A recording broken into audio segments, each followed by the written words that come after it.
The internet gives us the freedom to talk with friends, make art, start a business, or speak out against our governments, all on an unprecedented scale. This isn't a coincidence. The internet's design came out of open, inclusive discussions by a global community of scientists and engineers, so there was no pressure from above to lock it down.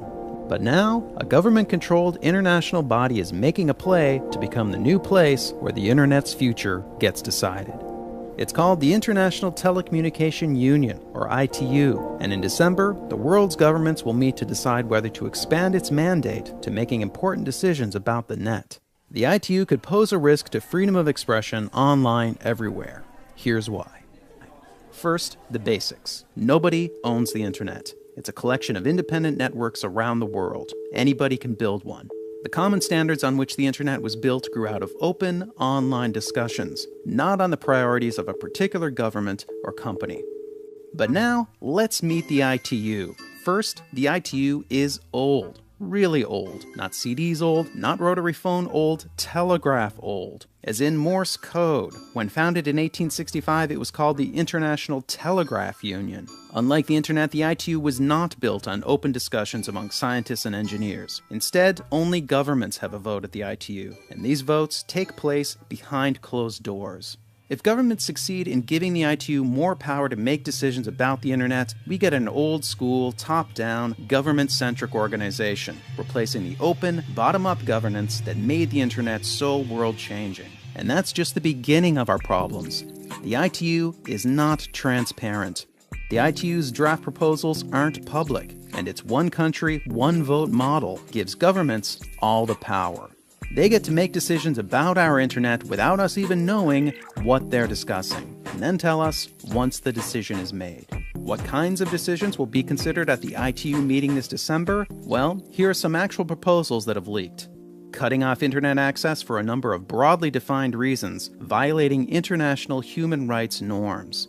Giving governments more power to monitor internet traffic and impose regulations on how traffic is sent. Defining spam so broadly that they could justify blocking anything from photos of cute cats to human rights campaigns.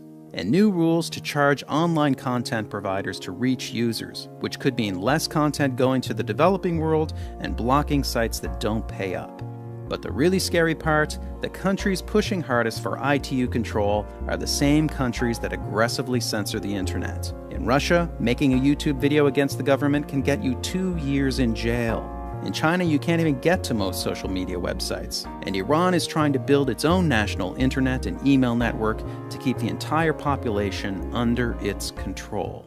Now, the ITU also does good work. They help the developing world establish telecommunication networks and expand high-speed broadband connections, and existing internet governance isn't perfect. The US has outsized influence and authority when it comes to this. But we need to fix these problems in a way that preserves the openness, pragmatism, and bottom-up governance that made the internet so great. This December, our governments meet to make their final decisions about the internet's future. It's up to us internet users in every country of the world to tell them to stand for the open internet. If everyone who sees this video speaks out and contacts their government, we've got a chance of winning. Help us share this video and visit this site to speak out and contact your government right now. Let's use the internet's global reach to save it.